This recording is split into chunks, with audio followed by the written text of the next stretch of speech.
Àǹtí Bọ́láńlé kò ṣe bẹ́ẹ̀ ẹ mọ̀ pé accommodation l'Abuja náà difficult Ọlọ́run tẹ̀ ló jẹ́ kí n rí ibi tí mo rà manage pẹ̀lú ọ̀rẹ́ mi but mi ò fẹ́ disturb yín mo dẹ̀ tún máa ń gbàgbé pé Abuja lẹ̀wà mi ò fẹ́ ní lára ni. Ó manage ibi tó wà gan ni ó tiẹ̀ jẹ́ kí n complain let me complain that you are disturbing me anyway mọ́mí next semester báyìí tó bá máa wọlé ọ̀dọ̀ mi ló máa dé sí so that driver máa gbé ẹ lọ school àbí. problem tó ti gbọ́ bẹ́ẹ̀ yẹn. Àǹtí Bọ́láńlé ṣe wà á dẹ̀ gbádùn driver máa gbé. Ará Abuja yóò lọ kó wa pẹ̀lú ẹ̀ lọ́rùn adúlọ́ tí ẹ̀. àmì sá ẹ pẹ̀lẹ́ sá. Dájú àti Bọ́láńlé tí kì í máa bọ̀ lọ́dọ̀ àwọn náà. ó lè jẹ́ kí dájú jókòó náà. máa gbé ń bẹ̀. Bọ́láńlé ti bá mi ti sẹ́nu bọ́ọ̀lù. ok ma. Dájú ó ní máa gbé lọ́dọ̀ àwọn. L'Abuja pé mo driver mo máa gbé mi lọ sí school. Thank you very much. Olúwa Ọlọ́run àlàyé wà pẹ̀lú ẹ̀. Ọlọ́run gógó yóò máa bùkún. Àmín Jésù. Inú mi dùn. Daddy lest I forget mo ti bá yín ọ̀dà fún. Sorry mo gbọ́dọ̀ kọ́kọ́ dúpẹ́ ọwọ́ tí o nà sílé Olúwa. Sórí ẹni tí ó bá ń ṣe nǹkan sílé Olúwa ó ń bá Olúwa dòwò pọ̀ ni kò dẹ̀ sí ẹ̀dá tí ó bá Ọlọ́run mi dòwò pọ̀ tó ń pàdánù kò tó pó ìyẹ̀fun rẹ kò ní gbẹ ibi tó ti ń mú owó yẹn kò ní tán bẹ́ẹ̀. Àmín Jésù àmín Jésù àmín. Just 500,000 naira ó lẹ́ ń kí mi fún báyìí. Owó ni. Anyway like I was saying mo ti bá yín ọ̀dà fún the best musical instrument from Japan ó dẹ̀ máa dé ní next week so tó bá ti dé máa send it sí. Àǹtí Bọ́láńlé ṣe. Shout hallelujah! Hallelujah! Shout hallelujah! Mo kọ́dúrà tẹ́lẹ̀ nígbà tó ṣe é.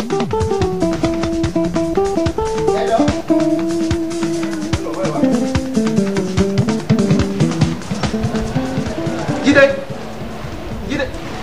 ibi ló wà ẹ́. Yẹn lọ kí ló ṣẹlẹ̀ báwo. wọ́n á sí problem. Kí ló ṣe ìyàwó ẹ̀ ńkọ́. ọ̀rọ̀ ẹ̀ gan-an ló gbé mi wá. Kí ló ṣe. sickness mi dé o improve. Kò improve an inch. Kí ló tún ṣe. ó terrible sí at the moment Mide is languishing in great pains. I'm devastated. Kí làwọn dọ́tọ̀ yẹn wá sọ kí náà sọ. Kidney problem ni. Ọlọ́run bá ń gbọ́ wọ́n ní kidney ẹ ti bàjẹ́. Dọ́tọ̀ ló sọ bẹ́ẹ̀ fún. And so mo love Mide gan and meanwhile at the moment ó need assistance mi gidi gan but mo ṣòro díẹ̀ fún mi gan. Ọ̀rẹ́ kò sí nǹkan tí ọmọ yẹn lè béèrè lọ́wọ́ ẹ̀ ní táìmì tó máa difficult. Ọmọ yẹn ò ṣèyàn bẹ́ẹ̀. Mide ò ṣèyàn bẹ́ẹ̀ no. Time tó need ẹ̀ gangan lélẹ̀ tó ń láti dúró tì. wo nǹkan tó fi purọ́ wo time tí nǹkan le gan ní school yẹn meanwhile àgbàdo tún ṣe NYSC tán tí ò sí anybody no family but Mide was always there for me. Ó yẹn sunkún yẹn tó bá ṣì ń wú ẹ lẹ́gbẹ̀ẹ́ á máa ní hope níbi at least èèyàn kan ṣì wà ń bẹ̀ fóun ṣé nǹkan tí mo sọ yí ẹ ọmọ yẹn ò ṣèyàn bẹ́ẹ̀ o gbọ́dọ̀ dúró tì. ó wọn kankan tí mo feel. Kí ni. wọ́n ní ó need kidney transplant mo fi pé kí n fún kanu kidney mi kí n fi show as a gift of love. Kí ló sọ sí. Kidney. O fẹ́ fún. Kí n fún kò yẹ. Wo mo ṣẹ̀ṣẹ̀ wá mọ̀ pé orí ẹ̀ ti ń yí. O fẹ́ fún ní ẹ̀yọ kan. Má jẹ nǹkan mo ní odó tó ẹ̀ bọ̀ kò ṣe bẹ́ẹ̀ ni pé kò fún ní kidney. O mọ̀ pé risk ta. O mọ̀ kan tó sọ. Mide ò ń ṣèyàn bẹ́ẹ̀ náà ó yẹ kó wọn bí tí Mide tóbi lọ́wọ́ mi náà. Jídé ọmọ màá láìpẹ́ màá ní fún bíi 4 hours ó tiẹ̀ níwọ̀n bóyá o kú àbó kú. Ṣé kí n jókòó kí Mide dẹ̀ máa tójú mi kú? Nínú ìwọ náà lo conscience náà. Mo ò lè wọn kọ́ ọmọ yẹn like ẹ gan as my good friend. Mo ò ní kò like ọmọ yẹn nice kí ni nǹkan tí mo sọ yí ẹ but kò ṣe bí ẹni pé kò fún ní kidney. Nǹkan tó fẹ́ ṣe wọ̀ pé risk tí ọ̀gá máa lọ kú ńkọ́. Kò likely kí n kú ọlọ́run ọmọkùnrin. Táwọn sọ bẹ́ẹ̀ fún ẹ. Kò likely kí n kú oore ni mo ń ṣe. Mo lóun ọkọ tó ń sọ kí ṣe tó fẹ́ ṣe yóò risk náà obìnrin kí ní tó fẹ́ ṣe yóò risk. Tó bá lọ kú ńkọ́. lásán Mide lélẹ́yìí o Mide. Tí wọ́n bá lọ kú ńkọ́ ṣé kò ní gbé ilé ayé ni. Ó dẹ̀ sọ pé Mide ṣé kò ní leave tí wọ́n bá kú àbí kò ní fọ́pọ̀ mi. Lèrè ó dẹ̀ rí yẹn sá. Wàá fún kidney odidi kidney mi kan ojú báyìí lọ nígbà tí mi ò gọ̀. mo kò sí rẹ̀. èmi wá fún kidney. wo ó mọ̀ kó tẹ́lẹ̀ mo fẹ́ lọ sílé yín máa kọ́ lọ sọ fún àwọn ọmọ sí ẹ̀. mi ò lè fún wọn ẹ̀ṣẹ̀ wọn tí gbogbo ẹ̀ṣẹ̀ ti kí mi dé gan ti ṣẹ̀ mí.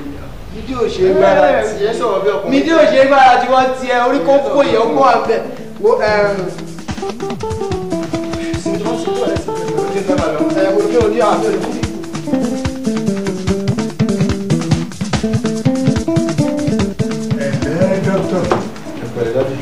Mọ̀rẹ̀ àdúró tí ẹni sí abẹ́rẹ́gún ẹni ní kọsẹ̀. Ń jẹ́ kí ara ní pé àwọn ọmọ alájá kan yẹ kò lápá torí ẹ̀gbọ́n náà sí bí àbúrò. Èmi kí èmi wò ó báwọn ni mo kù fún ọmọ ní bàbá torí àbá rẹ̀ ti kú tipẹ́. Ìyàwó mi náà dèrè èsì yàtọ̀ nínú túùpù àtìmọ̀dù mi àti ẹ̀. Kí ni ọ̀bọ ṣe lásorí kìnà kí ni í ṣe torí ẹ̀ lọ jẹ́ kí mi rá.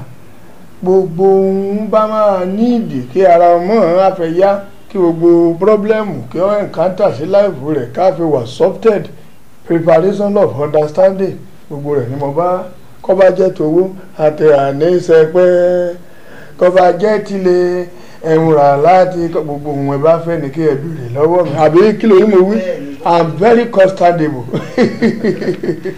ẹ ṣeun dádì lóòótọ́ wọn yìí sì gan ó dẹ̀ tẹ̀rígù díẹ̀ but in as much as saying it is not ti sọ pé kò sí nǹkan tí a máa need fún kí ara ọmọ yẹn yá tẹ̀lé fílẹ̀ the only problem tí ọmọ yẹn náà ní ni pé kidney ti pack up and they need kidney and in as much as tẹ́yìn náà ti fẹ́ràn ara yín sọ pé kò sí nǹkan tẹ̀lé fílẹ̀ ní wàá máa dùn ara ọmọ mẹ́ta máa yá tí ẹ bá lè fún wa ní kidney yín kan. Ṣé kíndìnrín ẹ̀ tiẹ̀ àbí tèmi? Ọ̀tíyín ni. Mo ṣe o. Ṣé bí mo sọ nǹkan tẹ̀ ń bọ̀ àṣẹ ń bíbá ẹ̀ fún yín kó tó di pàjù wá bí? Kò ti rí kí ọ̀ràn kankan mọ́ mi, kò ti rí sẹ́rẹ̀ ọ́. Ìwé dókítà ni mo fẹ́ bá sọ̀rọ̀ mẹ́ bá ọ sọ̀rọ̀ ó lè rẹ́jú kankan mi kìíní sọ́ọ̀rẹ́ o. Ṣé mo bá o wí ni àbí dókítà kan ni mo fẹ́ bá wí? Ẹ̀lẹ́jàre bàá mẹ́, ojú ni tì í, ọmọ ẹgbẹ́ ni. Ẹ mọ́ da ló ń jàre, ẹ mọ̀ ní o, wọ́n ti ṣe ń jì kíndìnrín mi. Kíndìnrín ẹrẹ́ ni mo mi lò láti 1972 ni mo ti mi lò èdè ìbúmi lọ́wọ́ rí òun ló ní kíndìnrín márùn ló ní bí ọ̀tẹ̀ ha. dáadé o èèyàn kì í ní kíndìnrín ewúrẹ́ téèyàn ló máa ń wà nù téèyàn àbóyè yín but as it is mo láyọ̀ láti sọ fún yín pé arákùnrin kan Jídé boyfriend ọmọ yín ó ti offer láti donate kidney. Jídé ti wá bí. boyfriend ọmọ yín ó ló máa fi tiẹ̀ lẹ̀. ti promise in fact àti ọ̀rọ̀ ti kidney yẹn ó ti settle the only thing tó wá kù báyìí ni ọ̀rọ̀ owó. ẹ wò ṣe nítorí owó yẹn ò kì í ṣe wàhálà iye tẹ bá mọ̀ kó máa ná wa ní kẹsàn àwọn wà ń bí báyìí owó wà kò sí ìyọnu rárá ẹ kúkú gbọ́ pé wọ́n fẹnu ara wọn sọ pé owó wà kò sí wàhálà rárá iye tẹ bá máa ná wa ní kẹsàn báyìí ẹ jọ. tó bá rí bẹ́ẹ̀ ìyẹn fún yín bill a máa ní bí 200,000 fún gbogbo operation yẹn. ṣé ẹ rò pé ó máa tó yín torí wípé owó wà tó máa san. ó máa manage náà níbẹ̀ tó bá kú bí 10 bí kan 20 bí kan àtún sábà yín tó di pé a discharge ọmọ yín finally.